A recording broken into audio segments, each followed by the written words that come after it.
In this video, I'm going to do something a little different than I have been. I'm going to talk about a vehicle that I believe is basically perfection in engineering, and for this video I'm going to talk about the Nissan GT-R.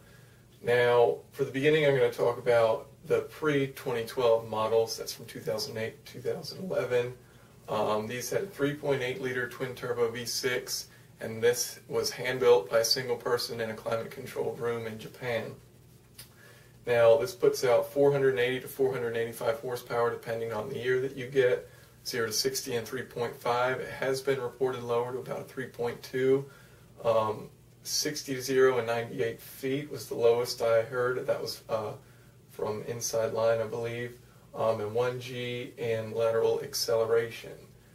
Drag coefficient of 0.27. This is extremely low. One thing the GT-R does very well is it channels all the air to the rear spoiler, so it still does create a great amount of downforce even while having an extremely low drag coefficient. Another thing that it can do that's kind of tricky, it can adjust its shocks in its four-wheel drive system every 1/100th of a second based on input that the computer is receiving from the road conditions. Now, I can't really describe why the Nissan GT-R is, how it has become perfection in engineering. I don't know how they do it, to be honest. It's kind of a magical vehicle, which I'll show based on these track times. So these first track times are from Top Gear's test track. So we've got a 1:19.5, 1 minute 19 and a half seconds. And this is the Ariel Atom 2 300s. It's basically a track car, 300 horsepower, and only weighs 1,350 pounds. 4.5 pounds per horsepower. Now, the reason the Nissan GT-R is so impressive is how quick it is for how much weight it has, for how much horsepower it has. It has a very high amount of weight, 3,820 pounds, and not that great of horsepower, only 485 horsepower. So it puts it at a 7.88 pound per horsepower.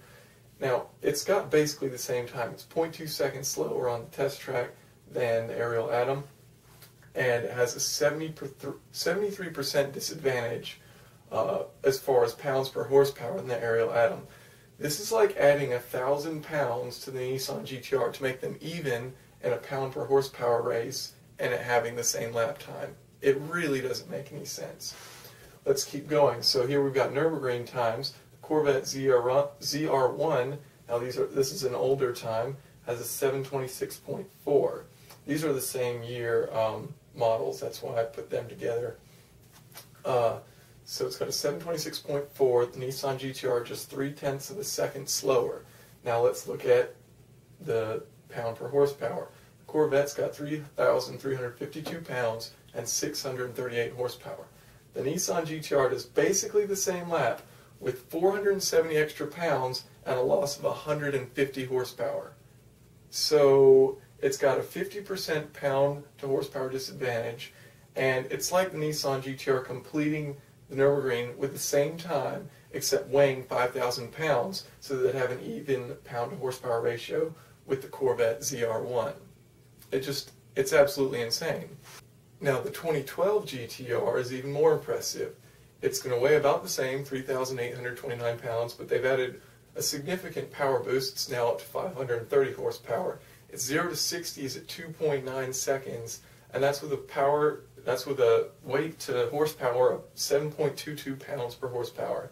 Now, if you can find another car that can do a 0 to 60 in 2.9 seconds with a 7.2 pound per horsepower weight to horsepower, then let me know. I honestly don't know if one exists.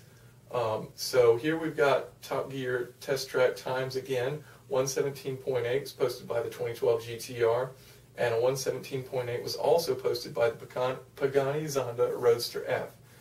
Now, this car weighs significantly less. It's significantly more powerful. The GT-R has a 73% pound per horsepower disadvantage, and it still manages the exact same time. One more thing. The price of the Pagani Zonda is a little ridiculous. I think it's like $1.4 million. So you could get 16 GT-Rs for the exact same price as the Pagani Zonda. Now, on the Nürburgring, once again, the 2012 has posted a 724.22 in semi-wet conditions. This is ahead of Maserati MC12, a Pagani Zonda F, and the Ferrari Enzo.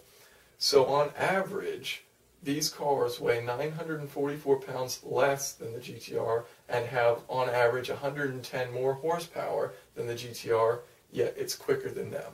How is it possible?